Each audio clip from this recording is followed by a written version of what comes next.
চিকিৎসা ও পুনর্বাসন যাতে দ্রুততম সময়ে হয় সেটা আমাদের আহ্বান থাকবে সরকারের প্রতি।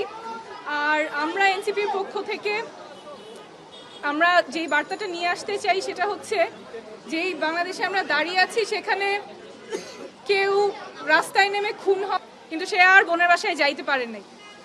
তার মরদেহ তারা শ্রমিক আছেন, গার্মেন্টস কর্মী আছেন, দোকানদার আছেন, সবারই একটা অধিকার আছে নিরাপদ বাংলাদেশের। আমরা আর এমন ব্যবস্থায় ফেরত যেতে চাই না যেখানে রাষ্ট্র এবং সরকার শুধুমাত্র কোনো দলের বা কোনো পক্ষের হয়ে কাজ করবে। রাষ্ট্র কাজ করবে সকল নাগরিকের জন্য। কারো টাকা নাই বা ক্ষমতা নাই বা ক্ষমতায় আছে এমন কাউকে চেনে না, এরকম না থাকলে সাধারণ নাগরিকের অধিকার রক্ষিত হবে না বা সাধারণ নাগরিক সেই অধিকার পাবেন না। এমন বাংলাদেশে আমরা আর ফেরত যাব না। এনসিপি সেই লক্ষ্যেই কাজ করবে। আপনারা আমাদের সাথে থাকবেন। এখানে অনেক আমাদের কেন্দ্রীয় নেতা আছেন, আকরাম হোসেন সিএফ আছে, রিফাত রশিদ আছে, ওরা অনেক দিন। আপনারা সবাই আমাদের যে সংগ্রাম থাকবে বাংলাদেশকে নাগরিকের বাংলাদেশ করার সংগ্রামের পথ অনেক পাবো। ধন্যবাদ।